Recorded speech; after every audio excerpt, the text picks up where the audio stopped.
Sunshine well के हलचल से भरे कस्बे में वीर नामी एक परजोश बच्चा रहता था। एक रोशन सुबह वीर को कस्बे की लाइब्रेरी में एक पुरानी किताब के अंदर एक प्रासरार नक्शा मिला।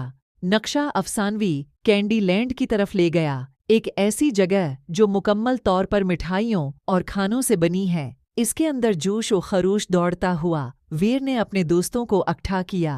माया, एक चालाक लोमड़ी, और बीनी, एक चस्ट खरगोश, तीनों ने चॉकलेट पहाड़ियों और गुमड्राप मेडूज से गुजरते हुए नक्शे के समेटते हुए एक खुशगवार सफ़र का आगाज किया। जैसे ही वो कैंडी लैंड में गहराई में दाखिल हुए, उनका सामना कैंडी क्रीटर्स से हुआ। ऐसी जिंदा कैंडियाँ जिनकी शख्सियतें इतनी ही मीठी हैं जैसे उनके मीठे बिरौनी हिस्से।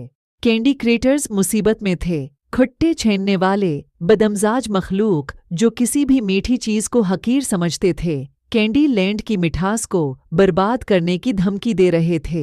वीर, माया और बेनी ऐसा नहीं होने दे सकते थे। फौरी सोच और टीम वर्क के साथ उन्होंने सवॉर स्नीचर्स को पीछे छोड़ने का मंसूबा बनाया। वीर ने अपने होशियार ख्यालात का इस्तेमाल किया, माया ने अपनी तेज चालों का इस्तेमाल किया और बीनी की मुतादी हंसी कामिल खलफशार साबित हुई। कैंडी लीपत चैलेंजों की एक सीरीज के जरिए दोस्तों ने सोवर सनीचर्स पर फतह हासिल की और कैंडी लैंड को बचाया। वीर की बहादुरी के लिए शुक्रगुजार कैंडी क्रिएटर्स ने एक शानदार जश्न मनाया जिसमें कैंडी रीपर्स से बनी कन्फीटी और खुशकिन कहकाओं से हुआ भर गई। जैसे ही वीर और उसके दोस्तों ने कैंडी लैंड को अलविदा किया, उन्हें एहसास हुआ कि हकीकी जादू सिर्फ मिठाइयों में नहीं है बल्कि उनकी दोस्ती में है और जो खुशी उन्होंने फैलाई है। अल्लाह हाफिज।